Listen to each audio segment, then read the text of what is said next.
Welcome to The Explainer. Today, we're going to dig into the hard data behind something we all think we know, running. We're going to see how tiny, measurable changes in your form can unlock some seriously big gains in your speed and endurance. So let's just start with a really big, kind of scary number. 17 times. What is 17 times more likely? Well, it's the increased risk of getting injured from just one very common running mistake. And don't worry, we're going to break down exactly what that is. So here's our game plan for today. We're going to start with the high cost of bad posture. Then we'll look at your lower body by the numbers. After that, we'll tackle a huge misconception about arm swing. And finally, we'll wrap it all up and see what it means to be a truly data-driven runner. All right, first up, posture. It's the foundation for literally everything you do, and it turns out it's a goldmine of performance data that most of us just completely ignore. So get this, over 60% of adults walk around with something called forward head posture. You've probably heard it called tech neck, right? Well, it turns out this modern problem is quietly sabotaging your runs in a major way.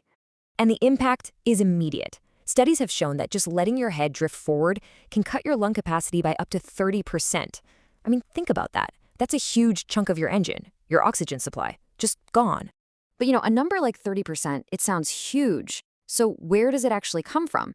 Well, to understand that, we need to dive into a detailed study that measured exactly how your posture messes with your breathing.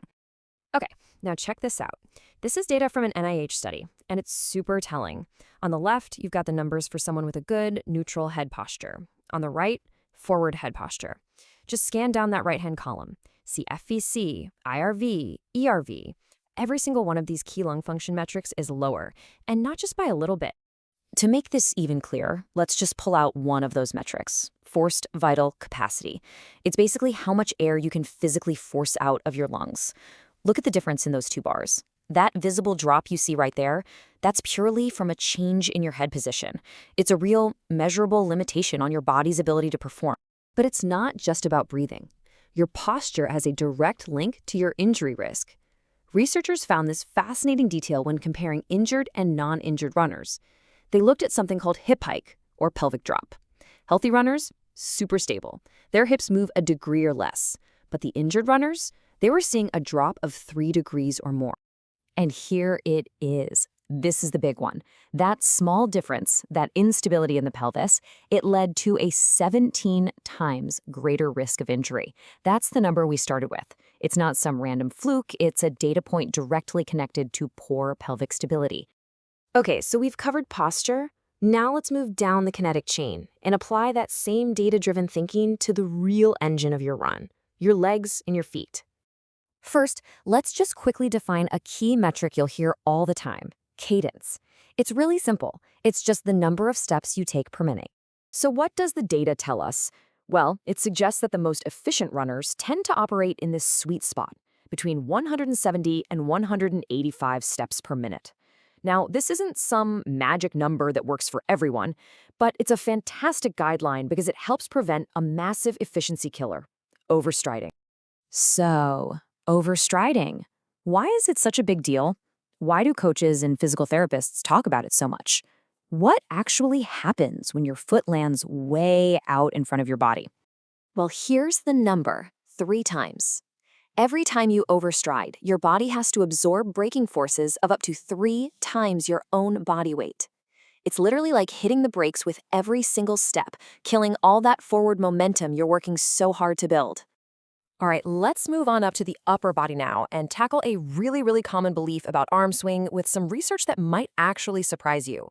So we've all heard it, right? Drive with your arms, power from your arms. The idea is that this huge, powerful arm swing is a major source of your speed. But is that what the data actually shows? Let's look at this fascinating study from SMU. They had athletes sprint 30 meters, first with a totally normal arm swing. Then they did it again, but this time with their arms restricted across their chest. And, well, look at those 2 bars. They are almost identical. The difference in their times was incredibly small. Just how small are we talking? On average, completely restricting their arm swing only slowed the runners down by 1.6%. Yeah, that's it. Now sure, in a photo finish at the Olympics, that's everything. But for the rest of us, it tells us something really important about what our arms are actually for. And what it tells us is this. The primary role of your arms is not to drive you forward. It's all about balance. Your arms are acting as a counterbalance to the rotation happening in your hips and legs, keeping your torso stable and facing forward so your legs can do the real work. So we've thrown a lot of numbers at you. Let's pull it all together into a clear, actionable summary. What does it actually mean to be a data-driven runner? All right, here it is, your data cheat sheet. First, posture can slash your breathing by 30%. That little hip hike of more than 3 degrees, that's where that scary 17x injury risk comes from. To avoid those huge braking forces, up to 3 times your body weight, you want to aim for that 170 to 185 cadence. And finally, your arms, remember, they're for balance, not propulsion, contributing only about 1.6% to your speed. Look, the point of all of this is that your body is generating data with every single step you take. And by focusing on these objective numbers instead of just how you feel, you can become a smarter, more efficient, and way more resilient runner. Every step is a data point. So the real question is, what is it telling you?